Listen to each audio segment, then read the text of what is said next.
ಇನ್ನು ಯೋಗರಾಮ ಅವರೇ ಸರ್ ಹೇಳಿ, ಈ ಜಾತಿ ಗಣತಿ ನಡುವೆ ಇಷ್ಟೊಂದು ಗೊಂದಲಗಳಿದಾವೆ. ಆರಂಭದಲ್ಲಿ ನೀವು ಬೇಡ ಅಂದ್ರಿ ಆ ರಿಪೋರ್ಟ್ನ, ಈಗ ಒಪ್ಕೊಳ್ತೀರಾ ಮಾಡಿದ್ರೆ?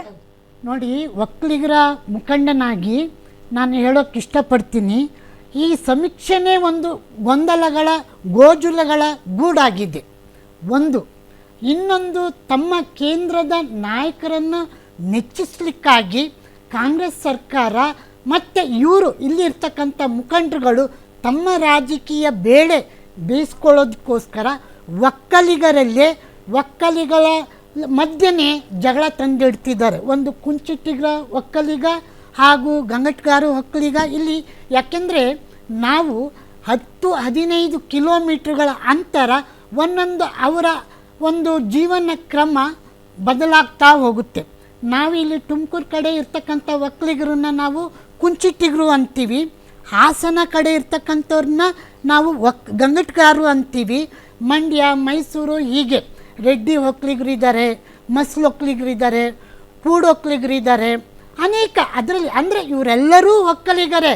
ಆದರೆ ಸರ್ಕಾರದ ಉದ್ದೇಶ ಈಗ ರಾಜಕೀಯದಲ್ಲಿ ಸರ್ಕಾರ ನಡೆಸ್ತಕ್ಕಂಥ ನಮ್ಮ ಮುಖ್ಯಮಂತ್ರಿಯವರು ಏನು ಮಾಡ್ತಿದ್ದಾರೆ ಅಂದರೆ, ಅವರ ಯೋಜನೆ ಏನಿದೆ, ಒಕ್ಕಲಿಗರ ಒಗ್ಗಟ್ಟನ್ನು ಮುರಿದು ಅವರ ಬೇಳೆಯನ್ನು ಬೇಯಿಸ್ಕೊಳ್ಳೋದಕ್ಕೋಸ್ಕರ ಪ್ರಭಾವವನ್ನು ಕಡಿಮೆ ಮಾಡಿ ಅವರ ಒಂದು ರಾಜಕೀಯ ತಂತ್ರ ಇಲ್ಲಿ. ನಿಮ್ಮ ರಾಜಕೀಯ ನಾಯಕರುಗಳು, ನಿಮ್ಮ ಸಮುದಾಯದ ಮಠಾಧೀಶರೆಲ್ಲ ಏನ್ ಮಾಡ್ತಾ ಇದಾರೆ? ನೀವೆಲ್ಲ ಒಟ್ಟಾಗಿ ಆ ಕುಂಚಿಟಿಗ ಮತ್ತೊಂದು ರೆಡ್ಡಿ ಒಕ್ಕಲಿಗ ಬರ್ಸ್ಬೇಡ್ರಪ್ಪ, ಒಕ್ಕಲಿಗ ಬರ್ಸಿ ಅಂತ ಹೇಳ್ಬೋದಲ್ಲ? ಹೇಳೋದಿಕ್ಕೆ ಇಲ್ಲಿ ಒಗ್ಗಟ್ಟಿಲ್ಲ, ಒಗ್ಗಟ್ಟಿನಲ್ಲಿ ಕಡಿದಾಗ್ತಿದ್ದಾರೆ. ಕೊರತೆ ಎಲ್ಲಿಂದ ಬರ್ತಾ ಇದೆ? ಎಲ್ಲಿ ಸರ್ಕಾರನೇ ಇದು ಮಾಡ್ತಕ್ಕಂಥದ್ದು ಅಲ್ಲ. ಸರ್ಕಾರ ಏನು ಮಾಡಬೇಕು, ಇವ ಯಾರವ ಅನ್ನೋ ಕೇಳೋ ಬದಲು ಇವ ನಮ್ಮವ ಅಂದ್ರೆ ಈಗ ಏನಾಗುತ್ತೆ, ಈ ಸಮೀಕ್ಷೆಯಿಂದ, ಜಾತಿ ಸಮೀಕ್ಷೆಯಿಂದ ಈಗ ನಾವು ಆಧುನಿಕ ಯುಗದ ಕಡೆ ನಾವು ಹೋಗ್ತಾ ಇರೋದು, ಶಿಲಾಯುಗದ ಕಡೆ ನಾವು ಹೋಗ್ತಾ ಇಲ್ಲ. ಈಗ ಜಾತಿಗಳ ಮಧ್ಯ, ಧರ್ಮಗಳ ಮಧ್ಯೆ ಕಿಚ್ಚು ಹತ್ತಿಸುವುದು ಎಷ್ಟರ ಮಟ್ಟಿಗೆ ಸರಿ? ಒಂದು ಸರ್ಕಾರಕ್ಕೆ ನಾನು ಕೇಳ್ತಕ್ಕಂಥದ್ದು.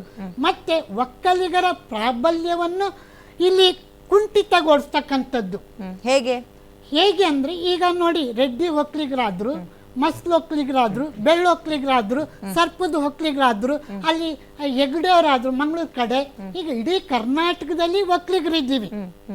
ಒಕ್ಕಲಿಗರ ಸಂಖ್ಯೆ ಅಧಿಕವಾಗಿದೆ. ಆದರೆ ಅವರು ಒಂದು ಆ ಸಂಖ್ಯೆನ ಕಡಿತಗೊಳಿಸೋಕ್ಕೋಸ್ಕರ ಈ ಒಕ್ಕಲಿಗರಲ್ಲೇ ಉಪಜಾತಿಗಳನ್ನ ತಂದು ನೀವು ಇದನ್ನೇ ನಮೂದಿಸಬೇಕು ಅಂತ ಹೇಳಿ, ಯಾಕಂದ್ರೆ ಸರ್ಕಾರದಲ್ಲೇ ಒಂದು ಸ್ಪಷ್ಟ ನಿರ್ಧಾರ ಇಲ್ಲ. ದಿನಕ್ಕೊಂದು ಉಸಿರು ಬಳ್ಳಿ ಹೆಂಗೆ ಬಣ್ಣ ಬದಲಾಯಿಸುತ್ತೆ ಹಾಗೆ ಬದಲಾಯಿಸ್ತಾ ಇದ್ದಾರೆ. ಮಾತು ಕೃತಿಗೂ ದಿನದಿಂದ ದಿನಕ್ಕೆ ವ್ಯತ್ಯಾಸನ ಕಾಣ್ತಾ ಇದ್ದೀವಿ. ಓಕೆ ವೆಂಕಟರಾಮಯ್ಯ ಅವರ ಹೇಳಿ, ನಿಮ್ಮ ಈ ಗಣತಿಗೆ ಸಂಬಂಧಪಟ್ಟಂತೆ ಒಪ್ಪಿಗೆ ಇದೆಯಾ? ಈ ಸಮೀಕ್ಷೆ ಒಪ್ಪಿಗೆ ಇದೆಯಾ?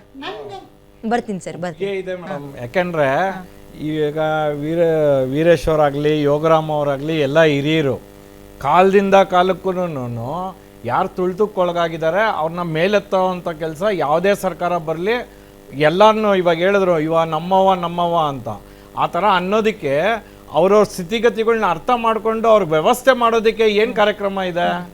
ಹಿಂದೆ ಮೈಸೂರು ನಾಲ್ವಡಿ ಕೃಷ್ಣರಾಜ ಒಡೆಯರ್ ಅವರು ಈ ಕಾರ್ಯಕ್ರಮ ರೂಪಿಸಿದಾಗ ಅವತ್ತು ಈ ಜಾತಿಗಳು ಯಾವುದು ಅಡ್ಡ ಬರಲಿಲ್ವಾ?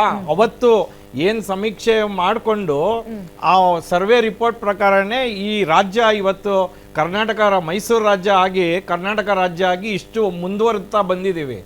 ಇವತ್ತಿನ ದಿವಸ ನಾವು ಹಿಂದೆ ಏನು ಅವನೂರು ಆಯೋಗ ಆಯಿತು, ಅವನೂರು ಆಯೋಗದಲ್ಲಿ ಅದನ್ನು ಒಪ್ಪಿಗೆ ತಗೊಂಡು ಈ ಒಂದು ಸಮೀಕ್ಷೆಯಲ್ಲಿ ಯಾರ್ಯಾರು ಏನೇನು ಹೆಸರು ಕೊಟ್ಟಿದ್ರು ಅವತ್ತೊಪ್ಪೋದಾಗಿತ್ತು. ಇವತ್ತು ಯಾಕೆ ವಿರುದ್ಧ ಎತ್ತುತ್ತಾ ಇದ್ದಾರೆ? ಅದನ್ನು ನಾವುಗಳು ಅರ್ಥ ಮಾಡ್ಕೊಬೇಕಾಗಿದೆ. ಯಾಕೆಂದರೆ ಇನ್ನೊಬ್ಬರು ಚೆನ್ನಾಗಾಗಿದ್ದು ಬೇರೆ ಸಮಾಜಗಳು, ಇವಾಗ ಇವ್ರು ಹೇಳಿದ್ರು ದೇವಾಂಗ ಅಂತ ನನ್ನ ಕಮ್ಯುನಿಟಿ, ಅದರಲ್ಲಿ 7 ಉಪಪಂಗಡಗಳಿದ್ದಾವೆ. ಆ 7 ಉಪಪಂಗಡಗಳಿಗೆ ಅವಕಾಶ ಸಿಗದಿರ ಬರೀ ನಾನೇ ಅಧಿಕಾರದಲ್ಲಿ ಕೂತಿದ್ರೆ ಅವ್ರಿಗೂ 7 ಜಾತಿಯವ್ರೂ ಎಷ್ಟೆಷ್ಟಿದೆ ಅನ್ನೋದು ಗೊತ್ತಾಗಿ ಅವ್ರಿಗೂ ಅವಕಾಶಗಳು ಪೊಲಿಟಿಕಲ್ ಇರಲಿ, ಎಜುಕೇಷನ್ ಇರಲಿ, ಮತ್ತು ಉದ್ಯೋಗದಲ್ಲಿರಲಿ ಅವಕಾಶ ಸಿಗೋದು ಬೇಡವಾ? ಅವ್ರ ಅಂಕಿ ಸಂಖ್ಯೆಗಳು ಗೊತ್ತಾದಾಗ ಅವ್ರಿಗೂ ಅವಕಾಶ ಸಿಗುತ್ತೆ. ಸೊ ಇದು ಸರ್ಕಾರದ್ದು ದೃಷ್ಟಿಯಲ್ಲ, ಏನು ಸುಪ್ರೀಂ ಕೋರ್ಟಲ್ಲಿ ಒಂದು 9 ನ್ಯಾಯಾಧೀಶರ ಪೀಠ ಒಂದು ತೀರ್ಮಾನ ಕೊಡ್ತು. ಆ ತೀರ್ಮಾನದ ಪ್ರಕಾರ ಇಡೀ ಪ್ರತಿ ರಾಜ್ಯಗಳಲ್ಲೂ ಒಂದೊಂದು ಆಯೋಗ ರಚನೆ ಮಾಡಿ ನೀವೇನು ಬ್ಯಾಕ್ವರ್ಡ್ ಕ್ಲಾಸ್ ಅಂತ ರಿಸರ್ವೇಷನ್ ಏನು 1931 ಇಸ್ವಿಯಲ್ಲಿ ಬ್ರಿಟಿಷರ್ ಕಾಲದಲ್ಲೇ ಆಗಿರೋಂಥ ಅಂಕಿ ಸಂಖ್ಯೆನೇ ಇಟ್ಕೊಂಡು ನಾವು ಇನ್ನೂ ಎಷ್ಟು ದಿನ ಕಾಲ ಕಳಿಬೇಕಾಗಿದೆ. ಇದು ಈ ಒಂದು ಸಮೀಕ್ಷೆ ಬಂದು ಅಟ್ಲೀಸ್ಟ್ ಇವಾಗ ಕಾಂತರಾಜು ವರದಿನ ಮೊನ್ನೆ ಅಕ್ಸೆಪ್ಟ್ ಮಾಡಿ ಅದ್ರ ಬಗ್ಗೆ ಆಗಿದ್ದಿದ್ರೆ ಒಂದು ಜನಕ್ಕೂ ಅನುಕೂಲ ಆಗಿರೋದು. ನಾವು ಅದನ್ನೇ ಒತ್ತಾಯ ಮಾಡಿದ್ವಿ.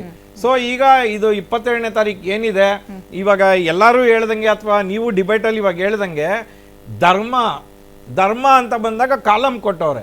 ನೀವು ನಿಮ್ಗೆ ಯಾವ ಧರ್ಮ ಇದೆ ನೀವು ಮೆನ್ಷನ್ ಮಾಡ್ಬೋದು. ಯಾಕಂದ್ರೆ ಇಲ್ಲಿ ನೀವು ನನ್ನ ಧರ್ಮನೇ ಅಲ್ಲ, ನಾನು ಯಾವ ಜಾತಿ ಅಂತ ಹೇಳಕ್ಕೆ ಇಷ್ಟಪಡಲ್ಲ, ಖಾಲಿ ಬಿಡಿ.